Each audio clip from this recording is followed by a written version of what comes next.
तो देखो अभी हम कुछ चीज़ों को अप्लाई करेंगे और यहाँ पर हम देखेंगे कि भाई कहाँ पर कैसे कौन सा अकाउंटिंग स्टैंडर्ड्स के थ्रू जो है अकाउंटिंग हम लोगों को करनी है। जैसे कि एक्स लिमिटेड ने वाई लिमिटेड को एक्वायर कर लिया। अब एक्वायर कर लिया तो ऑब्वियस सी बात है भैया क्या आएगा, अकाउंटिंग होएगी किसके हिसाब से बताओ, बिजनेस कॉम्बिनेशन 103। ठीक है, एक्स लिमिटेड और वाई लिमिटेड मर्ज हो गए हैं और एक नई कंपनी बना ली है, तो एक अमलगामेशन टाइप ही हो चुका है। एक्वायर्ड का मतलब भी अमलगामेशन ही होता था, आप ध्यान रखना, आप लोगों ने ये पहले सुना ही था, आईपीसीसी में भी हमने पढ़ा है, ऐसी कोई बात नहीं है सर। उसके अलावा अगर हम बात करते हैं, इन्होंने मर्ज कर लिया और फॉर्म कर ली एक्स वाई लिमिटेड, दोनों आपस में मर्ज होकर, तो यहाँ पर भी 103 लग जाएगा, दैट इज़ बिजनेस कॉम्बिनेशन। ठीक है, अपेंडिक्स सी भी रहेगा उसका, वो हम देखेंगे। एक्स लिमिटेड डीमर्ज हुई है, एक्स लिमिटेड ने अपनी यूनिट्स को चेंज कर लिया है, मतलब अलग अलग एंटिटीज़ टाइप बना लिया, अलग अलग यूनिट्स बना लिए कुछ, और रिजल्टेंट कंपनी वाई लिमिटेड आई है, दोनों चल रहे हैं यहाँ पर। तो यहाँ पर 103 भी लग रहा है और यहाँ पर कौन सा भी लगेगा, 105 भी लगेगा। ठीक है जी, 103 और 105 दोनों आ जाएंगे, 105 को डीमर्ज का होगा नया। चलो, तो ये सब चीज़ें तो बस खाली एक आइडिया लेना आप लोगों को, अभी धीरे धीरे स्टार्टिंग होगी आप लोगों की। एक्स लिमिटेड ने एक्वायर्ड करा 60%, तो जैसा कि आप बच्चों को पता है 51% उससे ज़्यादा आ जाता, तो वैसे ही हमारे पास वोटिंग के थ्रू कंट्रोल आ गया है। Share of Y limited on 31 March 2022, तो एक्स लिमिटेड बन जाएगी पेरेंट कंपनी। ठीक है, 60% से भाई हमने जानबूझकर यहाँ 60% लिया है, सो दैट आपको कंट्रोल को समझने में प्रॉब्लम ना हो। तो एक्स लिमिटेड के पास कंट्रोल आ गया, कहीं ना कहीं जनरल में एजीएम वगैरह हो रही है, 60% वोटिंग्स तो हमारे पास ही आ गई। आप ऐसे समझ लीजिए अभी के लिए, बस अभी के लिए मोर देन 50% है, तो यू कैन से कि हमारा कंट्रोल है। बाकी आके जाके ऐसे भी हो सकता है कि हमारे पास 5% हो, फिर भी हम कंट्रोल कर रहे हो, हमारा किसी के साथ कुछ एग्रीमेंट हो। तो कंट्रोल के लिए ज़रूरी नहीं है कि बस खाली वोटिंग पावर ही मैटर करती है। ठीक है, एएस में ज़्यादा फोकस इसको करा जाता था, बट इंडियस में हमने पहले पढ़ा सब्सटेंस ओवर फॉर्म। तो अगर आप किसी के 5% 10% भी होल्ड कर रहे हो फॉर एग्जांपल के तौर पर, तो उस केस में भी कंट्रोल आ सकता है, अगर हमारे पास कुछ स्पेसिफिक एग्रीमेंट वगैरह है, तो वो हम आगे जाकर डिस्कस करेंगे। ठीक है जी, अभी के लिए हम ये समझ रहे हैं। अब एक्स लिमिटेड ने 60% शेयर लिए हैं, जिसके 31 date of acquisition of control. अगर यहाँ पर आप बैलेंस शीट बनाओगे, बताओ, अगर आप जिस दिन आपने क्या बोलते हैं कंट्रोल लिया है उसी दिन अगर आप बैलेंस शीट बनाओगे, तो आप क्या क्या लगाओगे, इंडियस 103 लगेगा। ठीक है, उसके अलावा और भी था 27, तो मैंडेटरी है नहीं, ये लिखा था ना अभी हम लोगों ने यहाँ पर, जिस दिन आपने कंट्रोल किया। 112 के हिसाब से डिस्क्लोजर, 28, और अगर ज्वाइंट वेंचर कंसाइन वैसा है तो 28। अभी ऐसे करके मुझे लग रहा है नाम या नंबर याद हो जाएंगे हमें। हाँ, ऐसे बार बार करके अभी देखना, सर ने काफ़ी अच्छी प्रैक्टिस कराई, तो नंबर हमें करना। एक्स लिमिटेड ने एक्वायर्ड 60% शेयर। एक बार ये फिर से रिवाइज कर दो जल्दी से। हाँ, मैं बताता हूँ, कोई प्रॉब्लम नहीं है इस चीज़ को, हाँ थोड़ा सा सुन लेना, उसमें कुछ नई चीज़ आ रही है।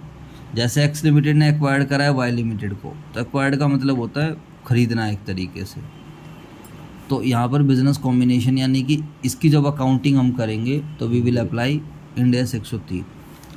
एक्स लिमिटेड और वाई लिमिटेड ने दोनों आपस में मिल गई, मान लो मैं और मेरी कंपनी और आपकी कंपनी, हम दोनों ने मिलकर एक नई कंपनी बना लिया, तो इसके लिए भी हम बिजनेस कॉम्बिनेशन ही पढ़ेंगे 103। आगे जाकर ये चैप्टर नंबर 2 आएगा हमारा। एक्स लिमिटेड डीमर्ज हो गई, डीमर्ज में क्या होता है, जैसे कि अलग अलग हो गई, XY को उन्होंने अपने नेचर के हिसाब से एक प्रॉफिट मेकिंग, मान लो उनके 2 प्रोडक्ट थे, एक पेप्सी है और एक नमकीन बना रहे हैं मान लेते हैं, तो पेप्सी को अलग कर दिया, नमकीन को अलग कर दिया, तो डीमर्ज बोलते हैं उसको।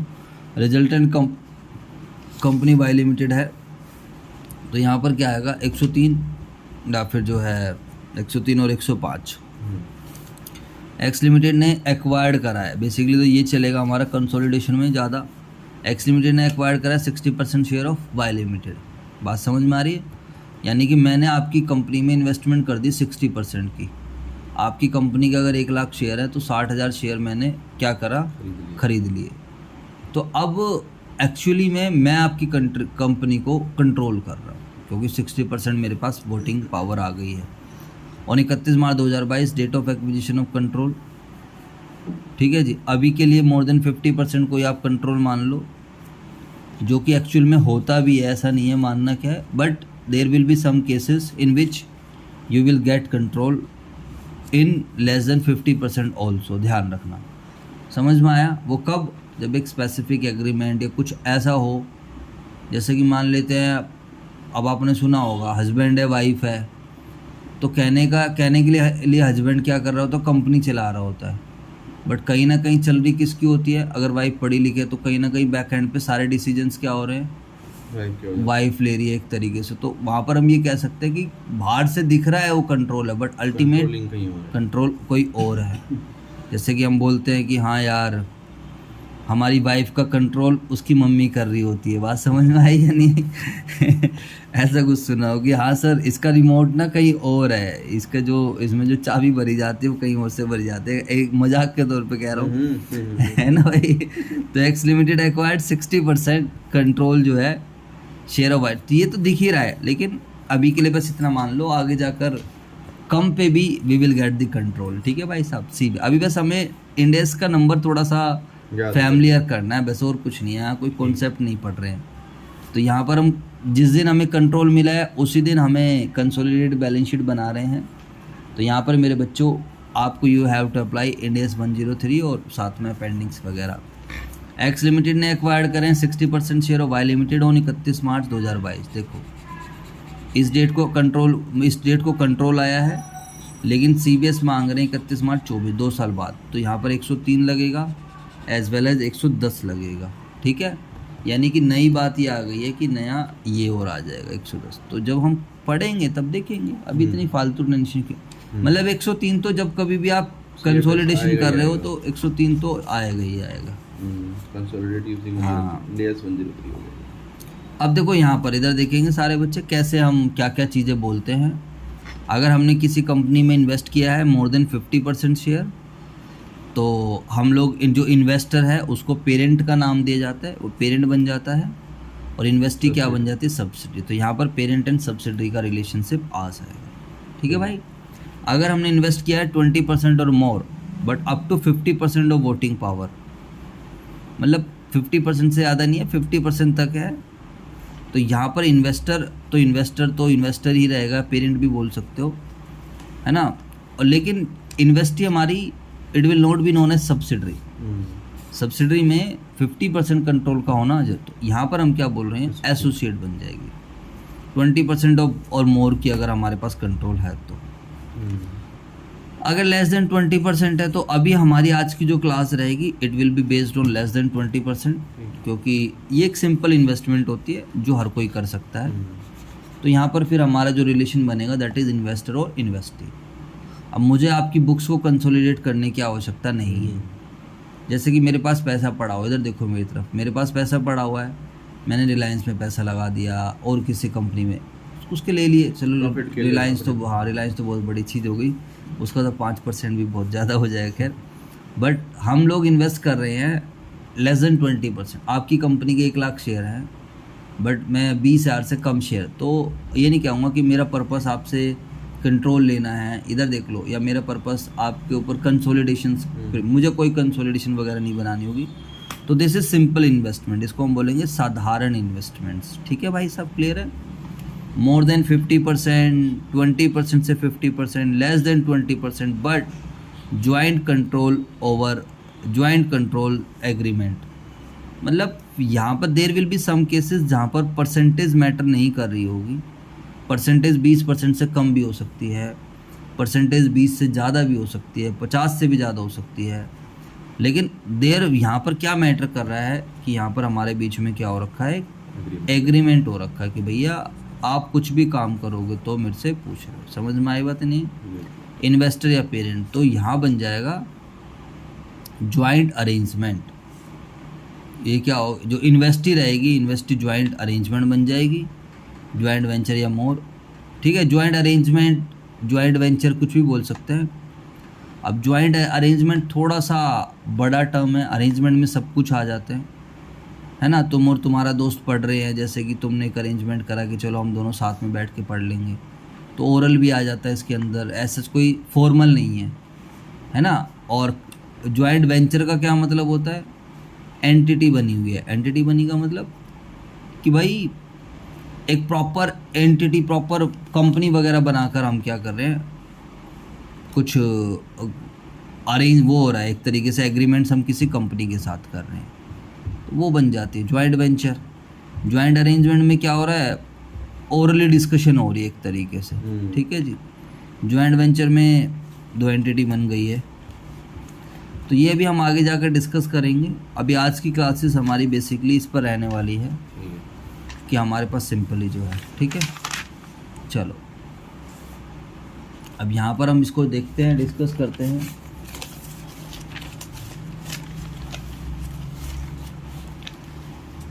तो ध्यान से सभी बच्चे देखना, इंडेक्स 27 की बात आई। बताओ इंडेक्स 27 किसके लिए था? हाँ देख के बता दो, कोई नहीं। Separate financial statement. तो यस, इंडेक्स 27 कहता है सेपरेट फाइनेंशियल स्टेटमेंट्स, ठीक है भाई साहब।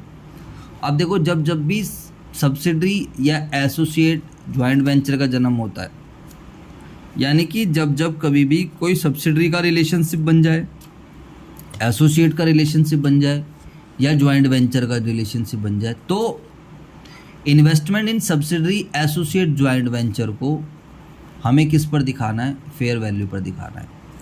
अब सर एक बारी प्लीज़ दोबारा बता दो, कब सब्सिडरी का रिलेशन बनता है, कब एसोसिएट का, कब ज्वाइंट वेंचर का। अब जैसे मैं आपको पढ़ा रहा हूँ, तो अभी हमारा इतना बॉन्ड नहीं बना है कि मैं आपको एक एज अ राइट बोलूँ, नहीं भाई तुम आओ यार, अभी तुम आ नहीं रहे हो, मैं आपको डांट लगाऊँ। ये अभी मैं आपके साथ एज अ एक तरीके से स्टूडेंट वाली बात चल रही है कि नहीं यार ठीक है, आप भी फाइनल वाले बच्चे हो, ज़्यादा कुछ नहीं है।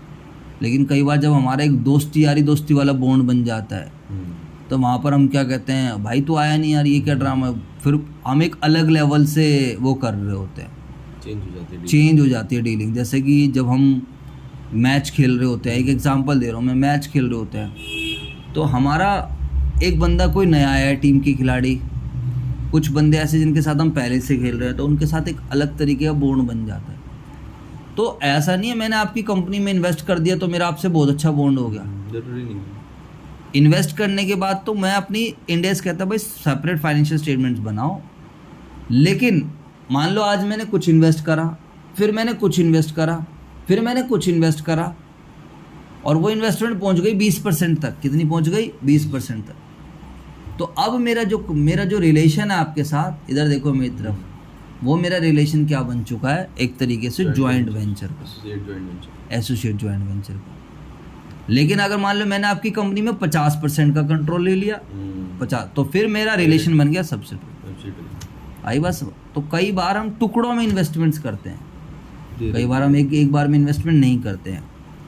तो यहाँ पर ये कह रहा है कि भाई इन सेपरेट, जब भी कभी भी, इंडेक्स 27 कहता है जब भी कभी भी, यानी कि ये इंडिविजुअल वाला है सेपरेट फाइनेंशियल स्टेटमेंट, मैं अपनी बुक्स बना रहा हूँ, तो कहता है जिस दिन, ध्यान रखना, जिस भी दिन जब भी कभी सब्सिडरी, एसोसिएट या ज्वाइंट वेंचर का जन्म होता है, तो जो हमने इन्वेस्टमेंट करी है सब्सिडरी में, एसोसिएट में या ज्वाइंट वेंचर में, तो उसको हमें किस वैल्यू पर दिखाना है? Fair value. समझ में आई बात है? जो कि हम पहले भी पढ़ते थे, इक्विटी वाला, याद करो, फेयर वैल्यू थ्रू इक्विटी वाला कॉन्सेप्ट। तो भाई साहब उसको अप्लाई कर लेना आप, ठीक है। ये रहा, आप लोगों को पहले ही मैंने समझाया हुआ है, इसलिए मैं पेज के थ्रू ही करा रहा हूँ। तो whenever we are making any investment equity share, तो मेरे बच्चों या तो हम FVTPL के थ्रू पॉलिसी फॉलो करेंगे या FVTOCI के थ्रू फॉलो। अभी हम इस पर डिस्कस करेंगे, डोंट वरी। और अगर आप ये सब भूल गए हो तो इट इज़ बेटर कि मेरी 10 मिनट की एक वीडियो है और मैंने यूट्यूब पर डाली हुई है, आप उस वीडियो को देख लेना, सब कुछ याद आ जाएगा पूरा लॉजिक के साथ। और याद है तो इससे बढ़िया तो कुछ है ही नहीं। देखो तो सर, जिस दिन सब्सिडरी, एसोसिएट या ज्वाइंट वेंचर का जन्म हो जाएगा, उस दिन हम अपनी इन्वेस्टमेंट को कौन सी वैल्यू पर दिखाएंगे? फेयर वैल्यू पर, ठीक है भाई साहब। सेकंड थिंग क्या है, यहाँ पर चॉइस एग्जिस्ट करती है। क्या चॉइस एग्जिस्ट करती है? कि भाई या तो कॉस्ट मेथड फॉलो कर लो, या फिर क्या है, इन्वेस्टमेंट जो है उसको आप रिवैल्यूड करो थ्रू FVTPL या फिर FVTOCI। कॉस्ट में तो वही cost fair value which average lower या प्योर कॉस्ट। कॉस्ट का ही कॉन्सेप्ट रहेगा। हाँ ठीक है, अभी हम इसको देखते हैं। मतलब अब इसको हम एक बार एग्जांपल के थ्रू समझने की कोशिश करते हैं, ठीक है। बेसिकली मैं यहाँ पर क्या समझा रहा था, जब आप कभी भी इन्वेस्टमेंट करते हो तो ये तो यार जनरल बात है, इसमें तो कोई बड़ी बात है नहीं, क्योंकि ये तो हमने पहले भी पढ़ा था कि ये तो हमेशा ही होगा, पढ़ा था ना हमने। एक्चुअली ये एक इंडेक्स 109 है, फेयर वैल्यू से रिलेटेड है, वहाँ पर हम डिस्कस करेंगे इसको।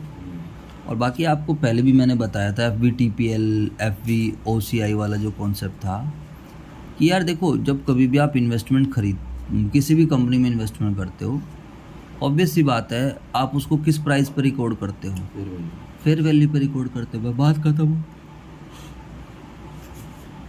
क्योंकि जिस टाइम आप इन्वेस्टमेंट कर रहे हो ना, वो आपके लिए फेयर वैल्यू ही है। चाहे आप 100 रुपये की कर रहे हो, 200 रुपये, 500 रुपये की, तो आप उसी प्राइस पर उसको दिखाते हो। अब बात आती है हमारे पास कि जब हमारी सब्सिडरी एसोसिएट जॉइंट वेंचर का जन्म हो रहा है, तो अब क्या हो रहा है, चॉइस एग्जिस्ट कर रही है। किस डेट पर चॉइस एग्जिस्ट कर रही है, जिस दिन जन्म हो रहा है। अब या तो आप उसको कॉस्ट पे दिखाओगे या फिर आप इन्वेस्ट उस पे दिखाओगे, हाँ, या फिर आप रिवैल्यूड करोगे, फेयर वैल्यू पे दिखाओगे। अब वो क्या है, या तो यू कैन फॉलो FVTPL या फिर FVTOCI। कहने का मतलब क्या है, जब आप अपनी इन्वेस्टमेंट्स को रिवैल्यू करोगे तो आप इनमें से कोई सी पॉलिसी, तो वो आपका डिपेंड करेगा कि आपने क्या डिसाइड करा है। आपको एक चीज़ सेलेक्ट करनी पड़ेगी। देखते हैं अभी, देखो एक क्वेश्चन है, P लिमिटेड ने एक्वायर्ड करा है S लिमिटेड को 30 अप्रैल 2023 को फॉर 10 लाख रुपीज़। परसेंटेज जो भी है एक्वायर्ड कंट्रोल जो है हमारे पास, एक तरीके से P लिमिटेड एक्वायर्ड 100% कंट्रोल जो है। P limited obtain control over S limited, yes. 30 April 2023 को 100% ले लिया हमने, तो okay no. Date of acquisition 30 April 2023, ठीक है भाई। किस डेट पर कंट्रोल आया, 30 अप्रैल 2023 पे कंट्रोल आया हमारे पास, नो प्रॉब्लम। इसके बाद 30 अप्रैल 2023 को क्या हो रहा है, अब हम क्या कर रहे हैं, इन्वेस्टमेंट फेयर वैल्यू पर आई होगी, ऑब्वियस सी बात है। जिस दिन हम खरीदते हैं तो उस टाइम तो हमारे पास क्या आता है, फेयर वैल्यू पर आती है, ये वाली पहली बात हो गई। ओके रिपोर्ट है सर, नो। जो आज की कॉस्ट है वही क्या होगी, फेयर वैल्यू होगी, कोई प्रॉब्लम नहीं है, ठीक है। इसलिए कॉस्ट ही क्या बन गई, फेयर वैल्यू। अब आपने कल कैलकुलेटर खरीदा, जितने का भी खरीदा वो आपके लिए फेयर वैल्यू है। अब 30 अप्रैल 2023 को चॉइस मिली, इलेक्ट पॉलिसी, इंडेक्स 27 कह रहा है भाई अब ऐसा कर, तुझे इसको फेयर वैल्यू पे देना है, तो भाई तेरी मर्जी है। 30 अप्रैल 2023 को जिस दिन आपने इन्वेस्टमेंट करी है, उसी दिन सेपरेट फाइनेंशियल स्टेटमेंट्स में ही उसी दिन इंडेक्स 27 ने कह दिया, तू देख, पहली कंडीशन तो ये तो मैंडेटरी है, ये तो होगा ही होगा, ये तेरी मर्जी है, कोई भी एक सेलेक्ट कर लो, कोई भी एक चुनो, कोई भी एक चुनने की वो है। या तो यू कैन, या तो आप इसको कॉस्ट पर ही रख सकते हो, भैया मेरे बस की ना है बार बार रिवैल्यू करने का, मेरे लिए एक बार रिवैल्यू कर दिया भाई जी, मैं बात खत्म हो गई, मेरे बस की नहीं है जी बार बार रिवैल्यू करना, मुझे ये FVTPL FVOCI का चक्कर ही नहीं पालना। जिस दिन बस खरीदी थी उस दिन मेरे लिए फेयर वैल्यू थी और वही मेरी चलती रहेगी ज़िंदगी भर। This is known as cost model, इसको हम क्या बोलेंगे, कॉस्ट मॉडल। या फिर क्या है भाई, ऐसा है मैं तो हर बार क्या करूँगा, रिवैल्यू करूँगा, तो ये आपकी मर्जी है। अब अगर आप इन्वेस्टमेंट को रिवैल्यू करोगे then you know we have 2 methods. जवाब दो भाई। अभी खाली इंडिविजुअल की बात चल रही है, अभी कोई कंसोलिडेशन नहीं हुई है, ध्यान रखना। तो जब कभी भी आप इन्वेस्टमेंट खरीदोगे, इधर सुन लीजिए मेरी तरफ, जब कभी भी आप इन्वेस्टमेंट खरीदोगे उस दिन तो फेयर वैल्यू पे आनी है, उस दिन तो फेयर वैल्यू पे आनी है। अब मान लो कि आपका ये वाला रिलेशन ही ना बने, ठीक है जी, तो 30 अप्रैल 2023 को ही आपको ये डिसाइड करना है जिस दिन आपके पास क्या आ रहा है, basically now you are getting the control. अब क्या आ रहा है भाई, यहाँ पर आ गया ना, जब भी सब्सिडरी या एसोसिएट या ज्वाइंट वेंचर का जन्म होता है तो पहली बात तो होगी। दूसरा क्या है, चॉइस एग्जिस्ट। क्या है, अब यहाँ पर 30 अप्रैल 2023 को, यहाँ पर अगर आप अपने एग्जाम्पल में देखोगे तो कंट्रोल आया हमारे पास 10 लाख का। 30 अप्रैल 2023 को आपको एक पॉलिसी मिलनी है, पॉलिसी डिसाइड करनी है आपको। क्या, आइदर आपको अपनी इन्वेस्टमेंट को कॉस्ट पे रखना है या फिर रिवेल या फेयर वैल्यू पर लें, मतलब उसके बाद बार बार। ठीक है भाई साहब, देखो। और यहाँ पर क्या कहता है, कंटिन्यू कॉस्ट मेथड, तो 10 लाख है। लेटर ऑन 31 मार्च 2024 अगर आप कॉस्ट मेथड कंटिन्यू करते हो तो बाद में मार्केट वैल्यू कुछ भी हो कोई ज़रूरत नहीं है, वही हमारे लिए फेयर वैल्यू मानी जाएगी। समझ में आई बात या नहीं आएगी? अभी क्वेश्चन करेंगे और थोड़ा क्लियर हो जाएगा, लेकिन पहले इस चीज़ को अपने दिमाग में सेट कर लो। दूसरा क्या है, अगर आपने डिसाइड करा है कि भैया इन्वेस्टमेंट को रिवैल्यू करना है, इन्वेस्टमेंट को आप फेयर वैल्यू पे शो करोगे, तो अब आपको यहाँ पर इन दोनों में से कोई सा भी तरीका फॉलो करना है। FVTPL के थ्रू करोगे या फिर FVTOCI। What is FVTPL? Fair value through P&L, यानी कि जो भी डिफरेंस आएगा, जो भी चेंज आएगा P&L में जाएगा। That was the meaning of fair value through P&L। तो फिर हम बैलेंस शीट डेट पर या लास्ट डेट पर हम वैल्यूड करेंगे, जो भी चेंज आएगा दैट विल बी शोन। ठीक है। उसके अलावा अगर ये आपको पता ही है, FVTPL कब करते थे, जब हमारा पर्पस प्रॉफिट कमाना होता है, इंटेंशन हमारी प्रॉफिट कमाने की, फालतू सिरदर्दी नहीं है, तो हम क्या करेंगे, ये करेंगे FVTPL। इसके लिए मैंने पहले ही समझा रखा है, वो वीडियो देख लेना। FVTOCI पर कब करते हैं, अगर स्ट्रेटेजिकली हमने, रिलायंस वाला आया था, केबल वेबल वाला चक्कर था, हॉटस्टार वाली बात थी, तो हम पैसा कमाने के लिए नहीं कर रहे हैं, तो उससे जो डिफरेंस आए, प्रॉफिट या लॉस आए, उसको फिर हम कहाँ पर रिकॉर्ड करेंगे, OCI। What is OCI? Other com note. ये कभी भी रिसाइक्लेबल नहीं होता, ये बात मैंने आपको समझा रखी। ठीक है भाई साहब, अब ये क्वेश्चन करेंगे, मज़ा आ जाएगा आप लोगों को, सारी चीज़ें और थोड़ी अच्छे से क्लियर हो जाएगी। डोंट वरी, इतनी टेंशन लेने की आवश्यकता नहीं है। ठीक है बच्चों, ध्यान रखना। 28 क्लासेस लगेंगी तो धीरे धीरे बेस बनेगा, तो एकदम से बेस नहीं बनता है। इस बात को आप सभी बच्चे प्लीज़ अच्छे से समझने की कोशिश करेंगे। अब एक बार आपने रिवैल्यू कर लिया है, एक बार आपने मेथड चुन लिया है, बाद में चॉइस का चक्कर नहीं है।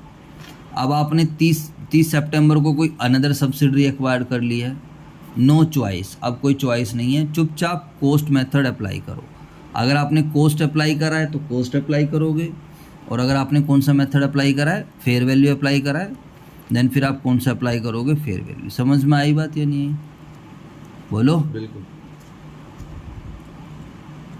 ठीक है। अभी क्वेश्चन देखते हैं, क्वेश्चन के थ्रू हम इस चीज़ को करेंगे। अकाउंट बनाने तो थोड़ा सा और क्लैरिटी हो जाएगी।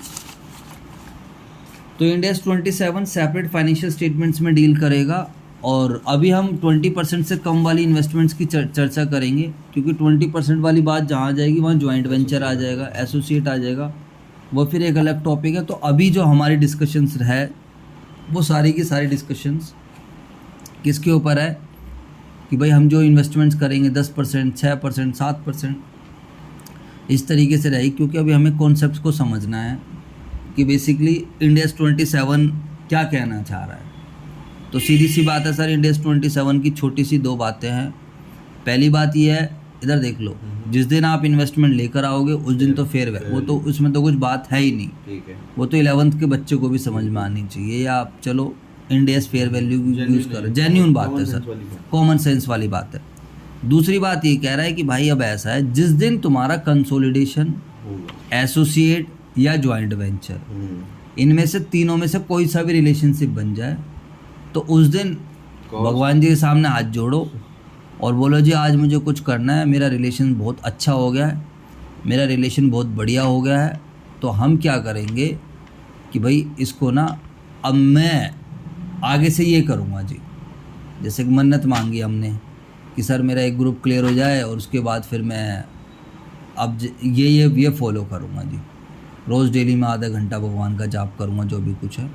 तो जैसे ही इधर देख लो, जैसे ही आपका क्या रिलेशन बन जाए, कौन सा, जॉइंट वेंचर, एसोसिएट या फिर सब्सिडरी वाला, 20% और 50% वाला, तो उस दिन आप क्या होगे कि जी भगवान जी मैं डिसाइड कर रहा हूँ कॉस्ट आइदर या तो मैं इन्वेस्टमेंट को कॉस्ट पे दिखाऊंगा या फिर मैं किस पे दिखाऊंगा, इधर देखते रहो मेरी तरफ, फेयर वैल्यू पर। अगर फेयर वैल्यू पे दिखाऊंगा तो फिर क्या हो जाएगा, दो ऑप्शन है, या तो fair value through FVT PNL या फिर फेयर वैल्यू थ्रू OCI। समझ में आई बात या नहीं, क्लियर है भाई, पक्का? चलो जी, अब इस चीज़ को ध्यान रखना। जैसे सर ने यहाँ पर एग्जांपल, अब सर वाला एग्जांपल भी याद आ गया, सारी बातें तो मैं नहीं लिखता हूँ। अब जैसे मैंने अभी ऑन द स्पॉट एग्जांपल बनाया आपका, ये मैं कुछ प्लान करके नहीं आया था, जो IPCC वाला है या जो CA फाइनल एक ग्रुप क्लियर होने वाला, तो पहले हम ठीक है मेहनत करी, चलो 2-4 ठीक है, लेकिन जैसे हमारा एक ग्रुप क्लियर हुआ, यानी कि हमने एक रिलेशनशिप एस्टेब्लिश करा ICI के साथ, जो मर्जी मान लो, फिर हमने भगवान से मन्नत मांगी कि भाई अब मैं ये करूँगा। तो आपको उसी दिन डिसाइड करना है कि इधर you have to follow cost method, और दूसरा कौन सा मेथड फॉलो करना है, फेयर वैल्यू थ्रू या जो फेयर वैल्यू। फिर बस सर ने एग्जांपल दिया था, आपके घर में एक बच्चा है, अब एक बच्चा है तो एक बात बताओ, कोई दूसरा बच्चा हो जाएगा तो ऐसा थोड़ी है कि आप दूसरे बच्चे के होने पे खुशी नहीं मनाओगे। आप ये बोलोगे कि नहीं पहला हो गया था तो पहले के टाइम क्या है, ये तो हमने सेलिब्रेट कर लिया, ये हो गया वो हो गया, ऐसा थोड़ी होता है। ठीक है, आपने पहले को फेयर वैल्यू पे रिकॉर्ड करा है, अब दूसरे में आप डिसाइड तो करो कि कौन सी पॉलिसी करनी, क्या है क्या नहीं, कुछ ऐसा ही दिया था। अब इस क्वेश्चन के थ्रू भाई आपको सारी बातें क्लियर हो जाएंगी, और दिस में be the last question of today's class, ध्यान रखना। तो मुझे लगता है फिर आपको इसको अच्छे से समझना है, ठीक है, कोई बड़ी बात नहीं है, ध्यान से समझेंगे। लाओ मैं आपकी कॉपी में कराई देता हूँ। P limited acquired 6% share of S limited on 30 April 2023 for 10 lakh.